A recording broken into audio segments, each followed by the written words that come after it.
call is now being recorded. Ah. Okay, Rome. So now we're official. Thanks so much for calling in today. I appreciate it. Yeah, no worries, brother. Thank you for wanting to talk to me. So have you played Atlantic City recently? Not recently, no. But I think we played near Atlantic City last summer, but not actual Atlantic City, no. Okay. So tell me about the show. Will you be emphasizing the Sublime stuff from, back in the day, some newer stuff? What's planned? Actually, that's kind of it right there. Just basically all the old classics that everyone loves to hear, and then some of the newer stuff that we've put out with yours truly, and then some of the shit that we've been working on, and mixed in with like a bunch of freestyles that we always get into, and just whatever one of us kind of feels like doing on the spot. I guess that's kind of like the fun aspect to everything, is that we're all really like technically pretty comfortable with our instruments, so it allows us to kind of just go off and just start jamming into other shit or other songs that we like feel like playing, whether it be ours or some rendition of a fucking Ted Kennedy song or something. So it's kind of a party up there on stage, kind of letting it flow. I mean, kind of, man. I mean, that's shouldn't it be? I mean, that's kind of how we like to treat it all. It's just not so serious, We don't have like a dedicated set list, and we're not on like in-ears to backtracks or none of that shit. It's very much a live rock band at its truest form. And, I mean, I think the music, too, just kind of lends itself to that, especially Atlantic City in the summer. It's a beach town. There's a, nice vibe to the music. It all seems to go together to me, Oh, totally, man. Summer is definitely our season. We'll go hit other countries during the fall and do some love during, like, the earlier parts of spring. But typically, we come out of hibernation around summertime because that's when our fans like to be outside, drink and smoke and dance, Right, yeah. And you said there's some new stuff in the works. Is there an album with Sublime with Rome? I know you have your solo album coming out too, but is the band doing an album too, or?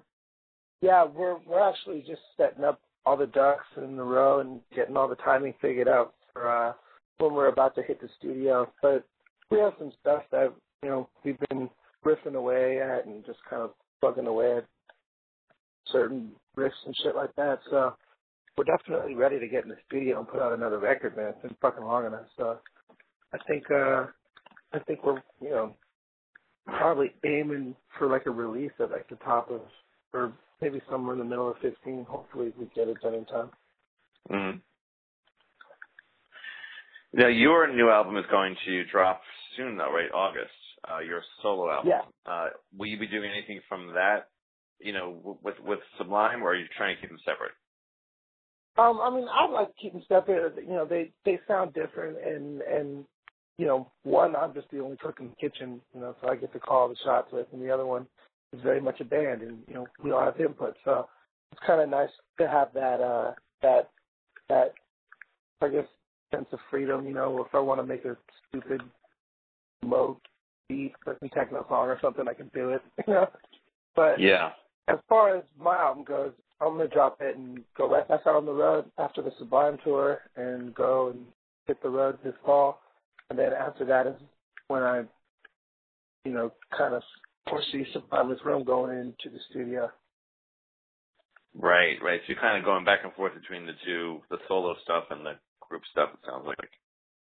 Yeah, man. I mean, it's fun, man. And it's all music. And I don't know. It's fun. None of it really feels like work.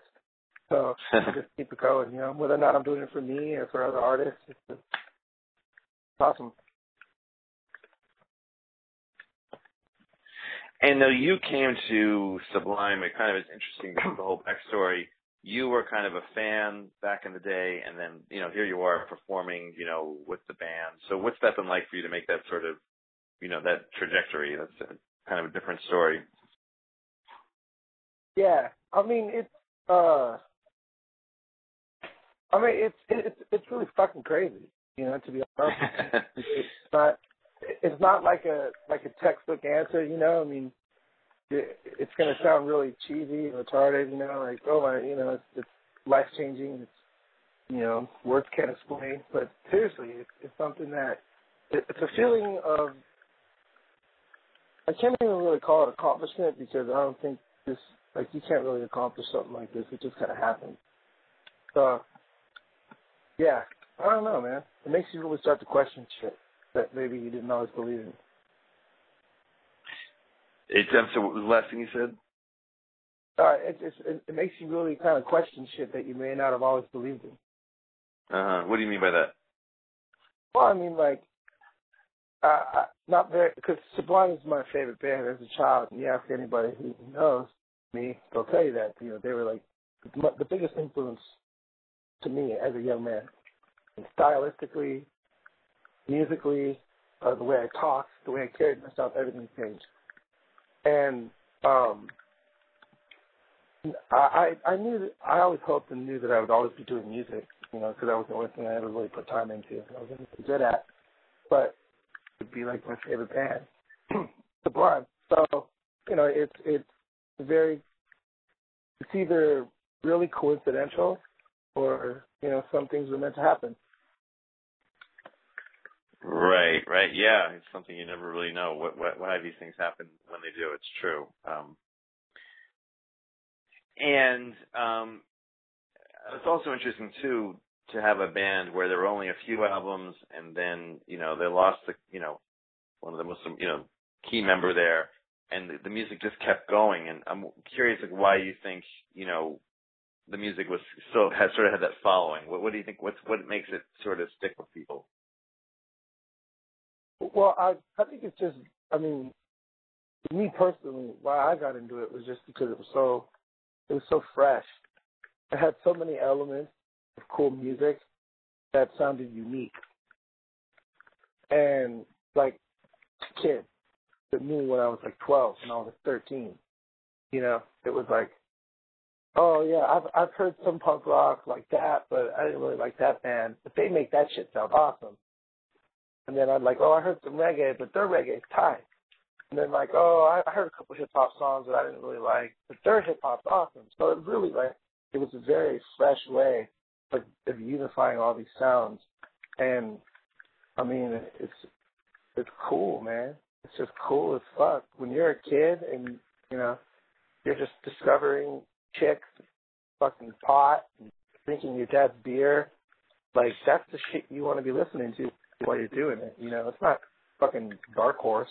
It's not I don't know, One Direction or whatever. It's fucking Sublime. Like that's that experimental phase, and not every teenager has it. So those people don't really buy those records. But those kids out there that are hopping fences and fucking skateboarding and getting into some mischief and figuring out what it's like to be a young man in a fucking crazy world, I guarantee you they're listening to Sublime.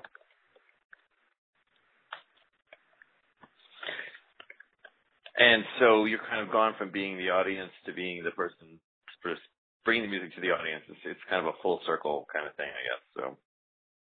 Yeah. Pretty crazy.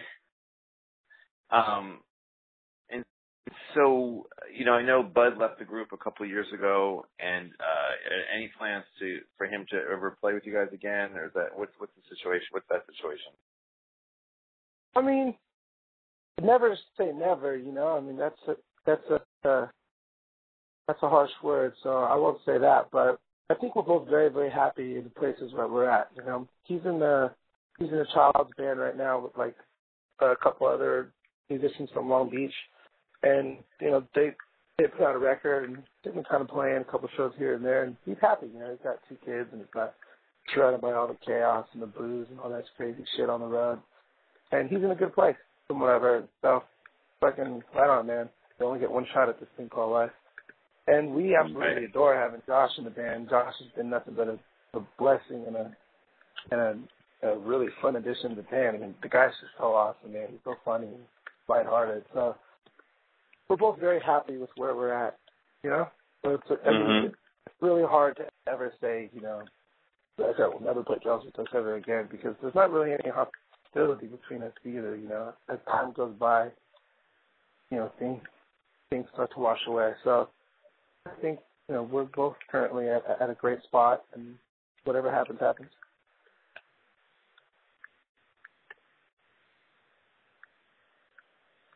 And so it sounds like life on the road is kind of one big party. Is it just like a lot of fun? You guys have a lot of fun out there? I mean, it is what you make it, you know. I mean, you know, there's all different kinds of guys on the road. You know, there's some guys who are pent up at the home with their wives and they go hit the road and it's like fucking party on, Wayne. And then there's some guys, you know, who are like the history of where we're at. So when they get there, you know, they peace out. I'm gonna go explore, go hit the city, and see what it's about. You know, everyone's kind of got their own thing, you know.